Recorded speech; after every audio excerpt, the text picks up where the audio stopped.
Welcome back to a new video here at Life with the Bridges. In this video, you are joining us as we share our first impressions of what it was actually like to go and visit Northern Portugal with the intention to understand whether we fell in love with it enough for it to potentially be a destination that we may call home in the future. Now, if you watched our Portugal series, you will know that we travelled around in a ginormous big spaceship of a motorhome from Porto all the way up to the north to the incredible national park and then back down to the Sinfãs area. This was over 6 days and we truly had the most incredible time. And in our last episode, we actually went to go and see 4 properties to understand what you get for your money in Northern Portugal. So in this video, we're going to be sharing with you our first impressions, the things we absolutely loved. I honestly haven't felt that in such a long time. And the things that we didn't like so much. I was a bit like, well, that was rude. With the intention, it helps people that are also looking at potentially taking a move out to Portugal and give you guys some pieces of information that we learned on our trip. Now, as a general consensus, we absolutely fell in love with the north of Portugal. We had heard so many incredible things about what it has to offer,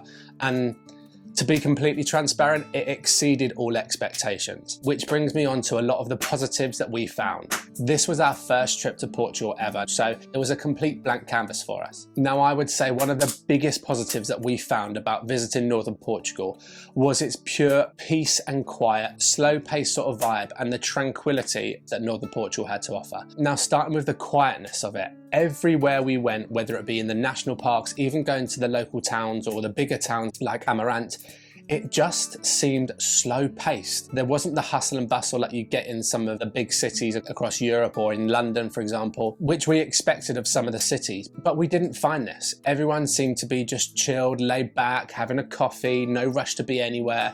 And that was something that we both took away from the trip, just being like, why is it so quiet? Even some of the areas of like outstanding beauty, some of the dams that we went to, the rivers, the swimming spots and things like that. In the UK or in other European countries, these places would be heaving full of tourists. And when we went to Northern Portugal, it was hugely in season. So it's not as if we went to these places and it was out of season, so therefore there was no tourists. But everywhere we went was super quiet and we almost had it to ourselves, and that was something that we really took away from the trip, just being like, it is so underpopulated in terms of tourists. Obviously places like the Algarve, which is down south, and other different areas, they are huge tourist locations, but in the north we didn't find that wherever we went, and it was a true breath of fresh air knowing that we could go to these places and not be surrounded by so many other people visiting the same attraction, you know. And that was something that we don't have back at home. Even though we live in the countryside, the towns and cities near us are just busy and everyone is just so fast paced, has got to be somewhere, and it's just this pressure pot of madness that we live in. And Northern Portugal didn't offer that, and in turn that just delivers what would be just a slower paced life, which is exactly what we're looking for. Katie and I are looking to escape that sort of 9 to 5 full-time sort of rat race of a life and go in search for that slower paced life, and Northern Portugal absolutely delivered that. And to complement that, to have the tranquility of the wildlife, the scenery, the landscapes that we saw in Northern Portugal was just incredible and completely blew our mind. And that wasn't just in certain areas. Obviously the national park right up the north was just absolutely out of this world, and we had seen some of the most clearest waters that we've ever swam in, and the whole place just felt untouched. And I can honestly say, in some of the moments that we had in Portugal, I've never felt calmness, the relaxation of the slower paced life. I honestly haven't felt that in such a long time, and that was incredibly special for us to witness, because that is exactly what we're looking for. Now, one of the other positives that we absolutely loved were the Portuguese people themselves. We didn't have a huge amount of contact with Portuguese people purely because we spent the whole time traveling around in our spaceship of a motorhome. But when we did come across Portuguese people, they were so unbelievably welcoming and forthcoming. A couple of examples were when we were working our way back down from north, back down towards Porto, we got the motorhome stuck between 2 houses. So we have a problem, chaps. That way we can't fit, and nor can we that way. Hey, there's no way. I'm not going to get through there. This isn't working. And both owners of the houses ended up coming out and helping us navigate our spaceship and do a 300-point turn to actually get us out of this sticky situation we found. Now, neither of them spoke English, but they managed to both, through hand gestures and just the kindness of their own heart, and probably protecting their property that we were nearly scraping up against, but the point being was that rather than be angry that we actually had got ourselves in this situation, they were just so helpful in sort of helping us navigate the way out of this pretty sticky situation that we found ourselves in. And also we got in a couple of taxis to and from the airports, and we had so much luggage because we had cases, hand luggage, prams, and they were just so forthcoming in helping because all of our luggage didn't fit in the car. So then he was just like, I'll have to go and get a bigger vehicle. And I said, look, no, it's fine. We can make it work. We'll put the cases on our laps. But everyone just seems so happy to help. Even things like supermarkets, where we found ourselves in a situation where translation was a problem. Like, I was trying my hardest to use Google Translate to be able to communicate with people in a supermarket, for example. But we found other people that could speak English helped us communicate with the people that couldn't speak English, which in a lot of countries you wouldn't find, whereas we were just so in awe of the Portuguese people wanting to help us as tourists. And actually they weren't offended by the fact that we didn't speak the local language, but in fact they actually wanted to help us and make the whole situation easier for us, which is just so lovely to hear. And knowing that when potentially moving abroad to a new country is so lovely to feel that you are welcome and you aren't a burden on them. And yeah, it was just a true breath of fresh air. And going on from that point, even since we've been releasing our Portugal series, the people in the comments, like the Portuguese people, that have said, you know, you're always welcome in our country, we can't wait to have you over here. And we had so many comments that were just so welcoming, apart from one, may I add, which I'll put here, who certainly didn't like the idea of us coming to their country. But other than that, everyone was so welcoming, and that is just truly amazing. And to feel that, knowing that we could be potentially calling Portugal our home in the future, is just lovely. And it gives you that community sort of feel that we would want from a country that we would potentially call home. So yeah, we were overwhelmed by how lovely the Portuguese people were. Now, some other positives we found when visiting Northern Portugal were weather is obviously incredible. Now, I know a lot of people have been really kind in the comments and told us that how certain areas have different levels of rainfall throughout the year, and obviously temperature differences and stuff like that.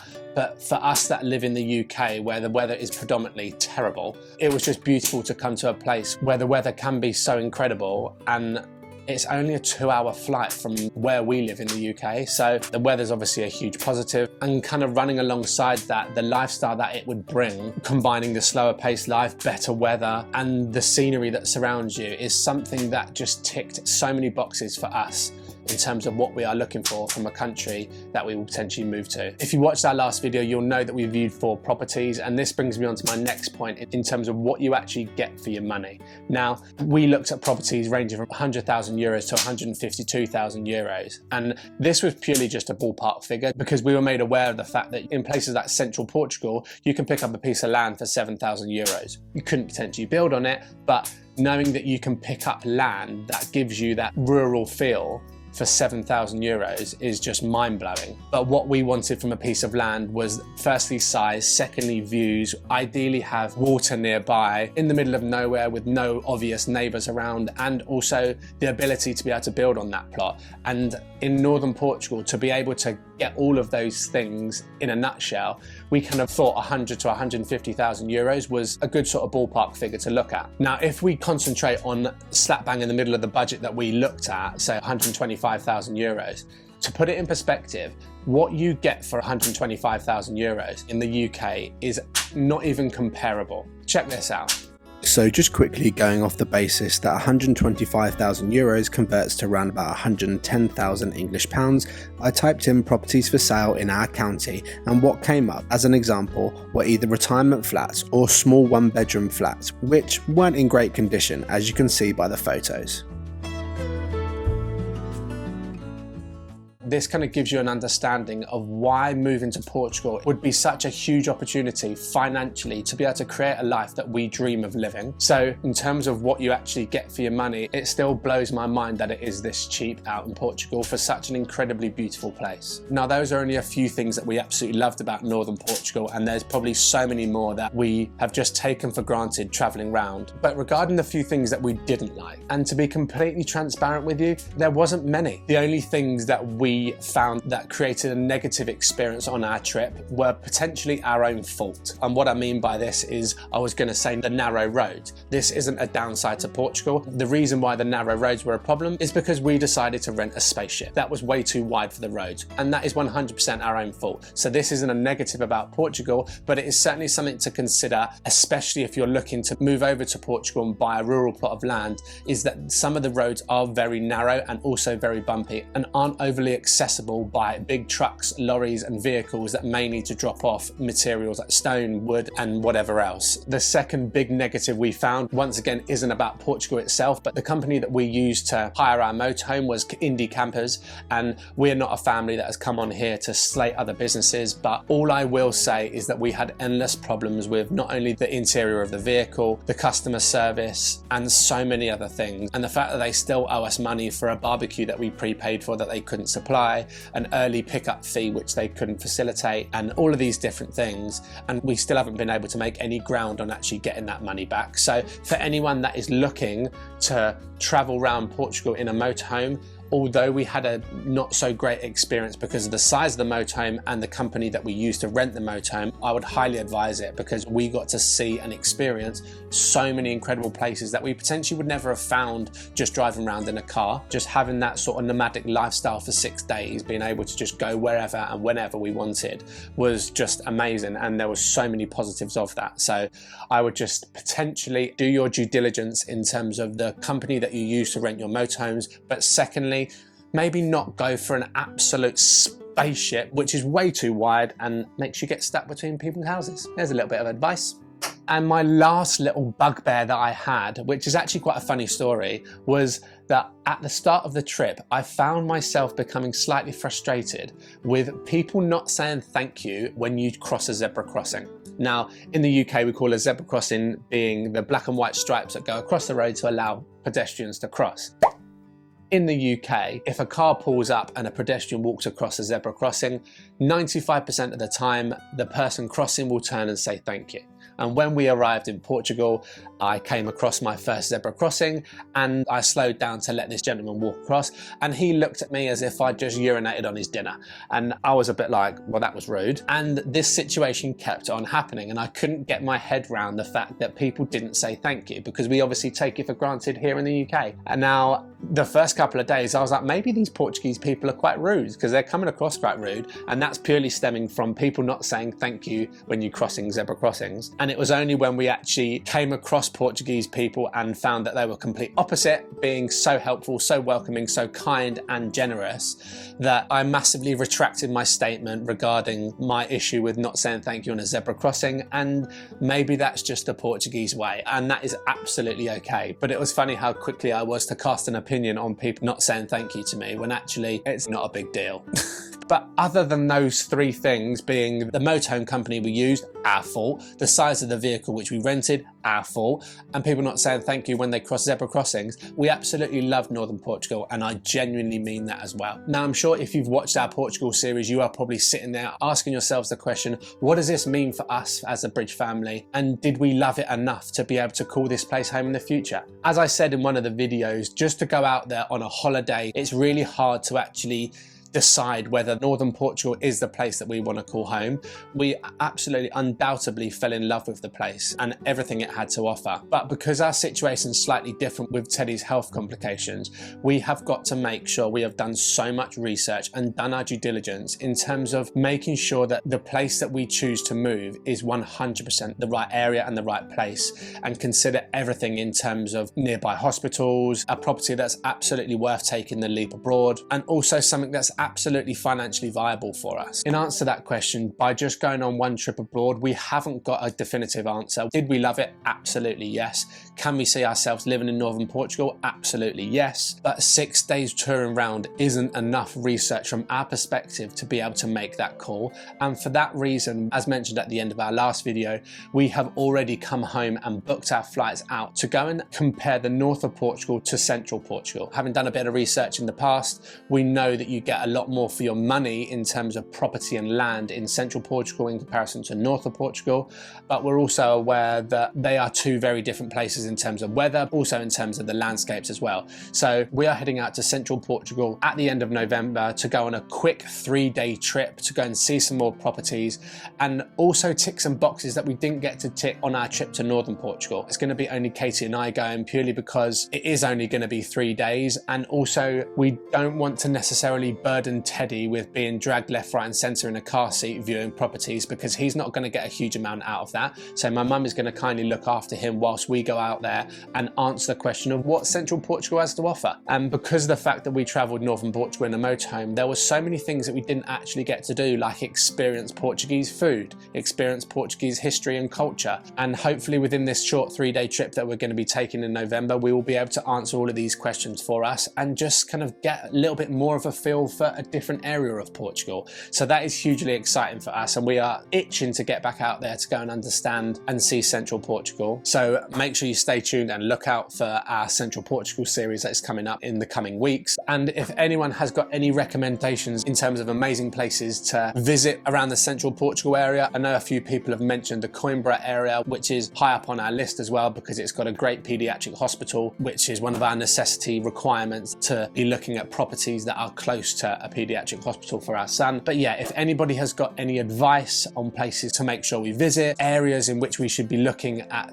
potential properties, now you kind of know what we're looking for in terms of plots of land, then please pop them in the comments, because you guys have been so incredibly helpful in terms of all of your knowledge that you've been giving us throughout our Portugal series, and we have taken that all on board, and we're still learning and still growing in terms of filling up this cup of our dream to potentially move to Portugal. And just as a little piece of information going forward, ever since we started documenting our life on YouTube, we have always released 2 videos every week, one on Wednesday and one on Sunday. And for the foreseeable future coming up, we're going to be reducing that down to 1 video a week every Sunday. There are many reasons for this, which I'm sure I'll go into at a later date, but in very short, we are so passionate about making YouTube our full-time job, and by putting out 2 videos a week takes endless amount of time, more than you could imagine. To be able to work a full-time job, look after Teddy, film the content, edit the content to a high standard, and make sure everything is done is really hard to do. And I am so passionate about producing videos of a high quality, and going off the back of that, I am aware that there are areas of our content in which needs improving, and to be able to do that, to make better content for you guys, and to know that our channel is progressing forward, I need time. And so we don't want to get to the stage where we are just pushing out videos to meet the requirement of 2 videos a week, when actually we can put so much love and care and attention into just 1 video a week for the foreseeable future. And more importantly as well, to be able to give me that time to be present with Teddy. Sometimes each week it is a lot to be able to produce and film 2 videos every week. So to be able to pull that back and strip everything right back, to be able to progress our channel further, to deliver higher quality content, to give me more time to work on things like merchandise and up and coming projects in the future, which I currently don't have time for, and most importantly, give Teddy my time that he deserves. It is the right decision to move down to 1 a week, but don't panic. We'll hopefully be jamming 2 videos worth of content into 1 every Sunday. So that is the reason why we're going to be doing this. I hope you all understand why we have made this decision. And yeah, it's going to be hard for me because I'm so used to putting up 2 videos a week, but it is the right decision. And hopefully you will see the benefits of this in the future when our content gets better and we progress as the Bridge family, sharing our life on YouTube. And lastly, we want to say a huge thank you to all of our new subscribers that we have gained since doing our Portugal series. Just to have that welcoming sort of community feel on our channel is something that we've always strived for, especially through our son's diagnosis and his treatment. And for our community to be growing and following our journey as a Bridge family, honestly, it means the world. We thank you from the bottom of our heart, and I can honestly say our journey into our next chapter of our life is only just beginning, and there is so much more to come. So yeah, I guess we'll see you in our next video on Sunday. Make sure you come back for that one. And we enter the spooky season of Halloween, as this episode is one not to be missed. Oh my goodness, my fire's gone out. I've been talking that long. If you like this video, don't forget to give it a big fat thumbs up. Subscribe to our channel if you haven't already, as it's completely free and really does help out our channel. A huge thank you to our Life with the Bridges family members, and most importantly, live for today, as tomorrow is never promised. We'll catch you in the next one, chaps.